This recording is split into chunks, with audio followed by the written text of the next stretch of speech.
চলমান ইউক্রেন যুদ্ধে রাশিয়ার সীমান্তবর্তী কুরস্ক অঞ্চলে ইউক্রেনীয় সেনাদের বিরুদ্ধে লড়াইয়ে উত্তর কোরিয়ার প্রায় 1000 সেনা নিহত হয়েছে, এমনটাই জানিয়েছে পশ্চিমা কর্মকর্তারা।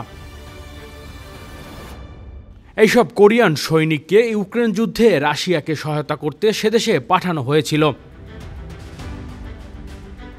বুধবার রাতে এক প্রতিবেদনে তথ্য জানিয়েছে ব্রিটিশ সংবাদ মাধ্যম বিবিসি।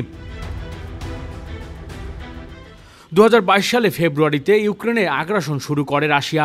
এরপর রুশ বাহিনীকে শক্তিশালী করতে পিয়ংইয়ং হাজার হাজার উত্তর কোরিয়ান সৈন্যকে রাশিয়া পাঠিয়েছে। এমনকি কুরস্ক সীমান্তেও উত্তর কোরিয়ার সৈন্য মোতায়েন আছে। সেখানে ঘটেছে এই প্রাণহানির ঘটনা।